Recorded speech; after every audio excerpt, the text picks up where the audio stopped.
অন্নপূর্ণা ভান্ডার আর বউয়ের জ্বালায় আমি শেষ। কেন বলছি পুরোটা দেখো।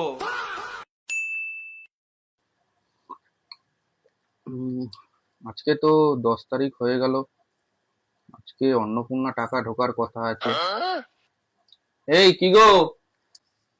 হ্যাঁ বলো, কি হলো, ডাকছো কেন? না, বলছি আজকে তো 10 তারিখ হয়ে গেল, আজকে তো তোমার অন্নপূর্ণার টাকা ঢোকার কথা আছে। ঢুকে গেলে আমাকে মিস কল মারবে, সোজা সোনার দোকান, একদম কোনো দিকে তাকাবো না। কই গো, লক্ষ্মী এলো? লক্ষ্মী তো দূরে থাক, জমও আসছে না। এই তো 5 মিনিট আগে চেক করলাম, 37 টাকা পড়েছিল, 37 টাকাই এখনো আছে। তাহলে আজকে ডিমের ঝোল, চিকেন আর হচ্ছে না। সরকারের টাকা আর আমার এই কপাল, দুটোই লেট। এ, ঢুকেছে ঢুকেছে ঢুকেছে ঢুকেছে। কত কত কত, 3,000? না না, 3,000 টাকা না, 200 টাকা ঢুকেছে আমার ইউটিউবের পেমেন্ট। তোমার ওই ঢঙের ইউটিউব বন্ধ করো, তোমার ওই ইউটিউবে 200 টাকা আমার একটা নেল পালিশও হবে না। হ্যাঁ ঠিকই তো, 200 টাকা দিয়ে তো হয় শুধু সংসার, আর অন্নপূর্ণার টাকা দিয়ে হয় শুধু শপিং। খালি 200 টাকা নিয়ে তুমি বাজারে যান, আমি বাপের বাড়ি চললাম।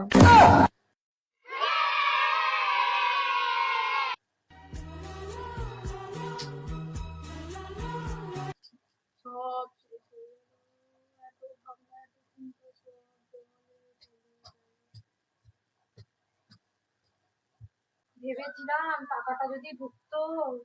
ছেলেটা কবে থেকে বলছিল ঘুরতে যাবে ঘুরতে যাবে, ভাবলাম একটু সবাই মিলে দীঘা ঘুরতে যাবো। আর হলো না, হাতটাও ফাঁকা ফাঁকা লাগে। একটা আংটি নেবো ভাবলাম, সেও হলো না। সব আশায় আমার জল। আদেও কি এই অন্নপূর্ণা ভান্ডারের টাকা পাবো?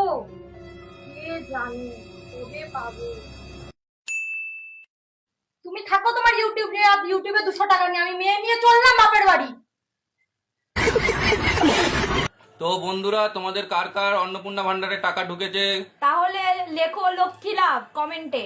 আর যার যার ঢোকেনি তারা লেখো দুঃসালা।